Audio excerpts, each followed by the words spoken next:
Hello, bachcho, let's read out the question first.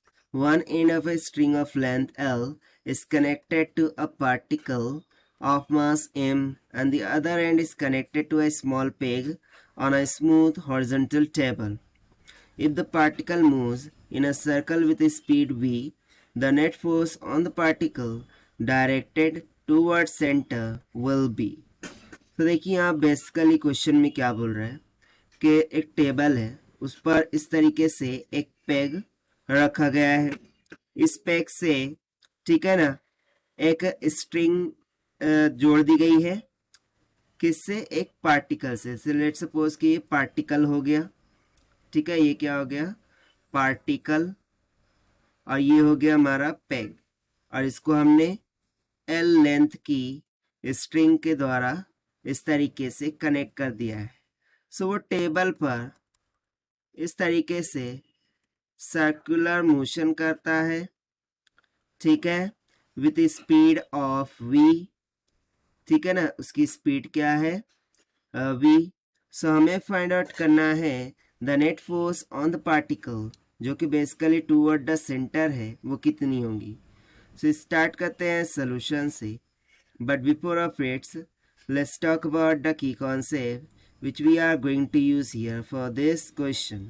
तो देखिए, हमने पढ़ रखा है किसी भी पार्टिकल को सर्कुलर मोशन कराने के लिए क्या रिक्वायर्ड होती है? सेंट्रीपिटल फोर्स, ठीक है, हम क्या कहते हैं? सेंट्रीपिटल फोर्स कह देते हैं। और सेंट्रीपिटल फोर्स का फॉर्मूला क्या होता है? That is F C is equals to M into V square divided by R की इक्वल। यहाँ पर M mass of the particle, V उसकी स्पीड हो जाएंगी, और आर क्या हो जाएगा? वो सर्कुलर पाथ का रेडियस हो जाएगा। तो बस इसी कंसेप्ट का हमें यहाँ पर यूज़ करना है ना। अकॉर्डिंग टू क्वेश्चन यदि मैं देखूँ, सो पेग से हमने स्ट्रिंग के द्वारा इस पार्टिकल को बांध दिया है। अब स्ट्रिंग की लेंथ एल है, जो कि बेसिकली इस सर्कुलर पाथ के लिए रेडियस का काम करेंगी। यानी कि मैं सिंपली बोल सकता हूँ कि radius is equals to L है।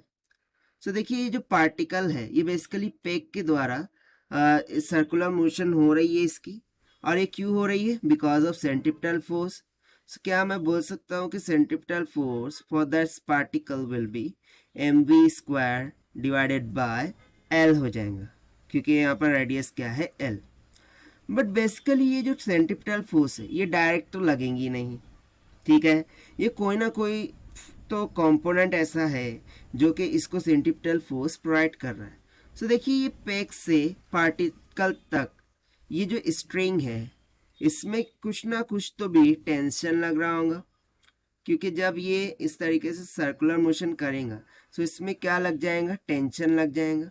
एंड बेसिकली यही टेंशन उसको एक रिक्वायर्ड सेंट्रीपिटल फोर्स प्रोवाइड कर रहा होगा। सो कैन से दैट कि जो नेट फोर्स है वो बेसिकली यहाँ पर किसके इक्वल हो जाएंगी?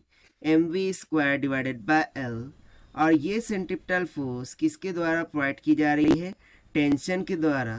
सो आई कैन से दैट कि जो नेट फोर्स है, नेट फोर्स ऑन पार्टिकल जो लग रही है that is nothing but word, that is T, tension, जो कि बेसिकली एक पर्टिकुलर सेंट्रीपिटल फोर्स प्रोवाइड कर रहा है इस पार्टिकल को ताकि वो सर्कुलर मोशन कर सके, ठीक है ना। If you see that, so centripetal force के बारे में हमने एक और चीज पढ़ रखा था कि सेंट्रीपिटल फोर्स ऑलवेज क्या होती है? डायरेक्टेड टूवर्ड सेंटर होती है, डायरेक्टेड टूवर्ड सेंटर होती है।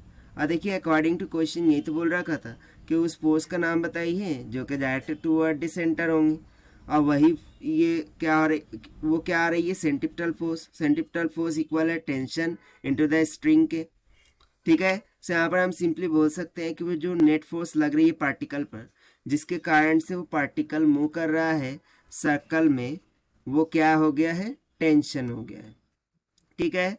सो यही हो जाएगा हमारा आंसर जो कि हमने सॉल्व किया है by using the concept of centripetal force. Now let us take the option. So option D will become correct. So this is the required solution. I hope you understood well. Best of luck. Thank you.